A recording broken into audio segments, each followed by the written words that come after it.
उसने एक लाइटर को अलग किया, फ्लिंट निकाला और उसे अपनी उंगलियों के नाखूनों के बीच छुपा दिया, यह सुनिश्चित करते हुए कि वह चिंगारी पैदा करेगा। फिर उसने एक पतली डोरी को एक औषधि की बोतल के चारों ओर लपेटा, थोड़ी ताकत से कस दिया और आसपास कोई न पाकर दूसरे सिरे को एक दांत से बांध दिया। फिर उसने औषधि की बोतल निगल ली। उसके अन्न प्रणाली में जलन ने उसे अत्यधिक असुविधा दी। वह अभी तक समाप्त नहीं हुआ था। उसने अपने जूते के फीते को अपनी कलाई के चारों ओर बांध दिया, बार बार कसते हुए, और अपने अंगूठे को एक मेज के किनारे पर दबाया। उसने दांत भींच लिए और जोर लगाया, जिससे उसका अंगूठा मेज के पैर से हट गया। तीव्र दर्द ने उसे ऐंठन में डाल दिया, लेकिन वह चुप रहा। तभी एक जेल प्रहरी ने सेल का दरवाजा खोला और उस पर दस्ताने पहनाए। उसे अस्पताल में सर्जरी के लिए ले जाया जाने वाला था। अधिकारी का बेटा गंभीर रूप से बीमार था और उसे तुरंत अस्थि मज्जा प्रत्यारोपण की आवश्यकता थी। बहुत प्रयास के बाद आखिरकार एक उपयुक्त मेल मिल गया, लेकिन जिस व्यक्ति की अस्थि मज्जा उसके बेटे से मेल खाती थी, वह हिरासत में एक हत्यारा था। यह हत्यारा कोई साधारण आदमी नहीं है। उसने अकेले ही 2000 गार्डों को एक झूठी जेल तोड़ से भेज दिया था, इससे पहले कि एक गड़बड़ी ने उसकी पुनः गिरफ्तारी और आजीवन कारावास का कारण बना। आज भागने का जीवन में एक बार आने वाला अवसर प्रस्तुत हुआ। उसने अपनी अव्यवस्थित अंगूठे को रीसेट किया, एस्कॉर्ट के दौरान लुकोंग के भारी सैनिकों की मदद का उपयोग करते हुए,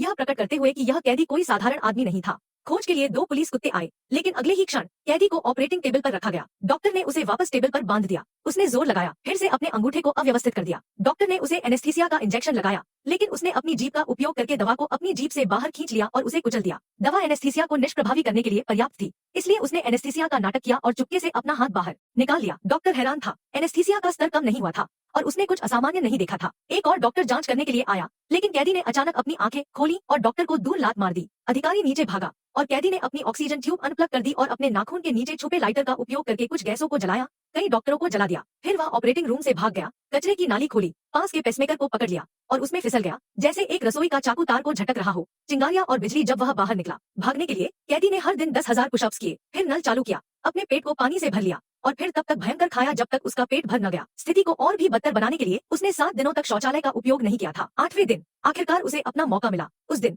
वार्डन ने व्यक्तिगत रूप से निरीक्षण के लिए कैफेटेरिया का दौरा किया। कैदी अचानक हिंसक रूप से खांसने लगा। वार्डन का ध्यान आकर्षित करते हुए वह खड़ा हुआ, एक पल के लिए खांसा और फिर सीधे वार्डन के चेहरे पर उल्टी कर दी। यह भावना जैसे आकाश में उड़ना था। यह बस रोमांचकारी था। गार्ड्स उसे औषधालय में ले गए, जहां एक महिला ने उसे 4 ड्रिप दी। फिर उसने औषधालय छोड़ दिया, एक उपकरण गाड़ी धकेलते हुए। एक क्षण बाद कैदी शौचालय पहुंचा। उसके पीछे एक टूटी हुई बाह वाला चौकीदार था। चौकीदार वास्तव में उसकी योजना का हिस्सा था। वे शौचालय में दाखिल हुए, 4 बोतल को पोछे की बाल्टी में डाला, शौचालय पर चढ़ गए, छत खोली और पहले से तैयार की गई प्राई बार को निकाला। उन्होंने पास के धातु बॉक्स को खोला, केवल यह खोजने के लिए कि उसके पीछे एक मार्ग था। दोनों एक रहस्यमय क्षेत्र में दाखिल हुए और बॉक्स को बहाल करना न भूलते हुए उसे पार किया और बड़ी खाने से निकल आए। उन्होंने मिलकर पहले से तैयार कवर को उठाया और बिना ध्यान दिए उसे ट्रक के नीचे स्थापित किया। अनजाने में ट्रक चालू हो गया और नियमित निरीक्षण के लिए जेल गेट पर पहुंचा। एक गार्ड ने ट्रक के नीचे की जांच के लिए एक दर्पण का उपयोग किया, कुछ असामान्य नहीं पाया और उसे पास होने दिया। अनजाने में 2 कैदी ट्रक के नीचे छुपे हुए थे। जब ट्रक एक गैस स्टेशन पर ईंधन भरने के लिए रुका तो दोनों कैदी नीचे से बाहर निकले। तब तक उनके सहयोगी बाहर इंतजार कर रहे थे। दोनों एक नीली फरारी में बैठ गए और दरवाजे से तेजी से निकल गए। कैदी ने अपने मुंह से एक पतली डोरी निकाली और उसे बार बार घुमाया। उसका अजीब व्यवहार पास खड़ी खूबसूरत महिला को घृणित लगा। आधे घंटे के बाद उसने आखिरकार पत्थर की सुरंग से एक छोटा बैग निकाला। उसने महिला से चुप रहने को कहा,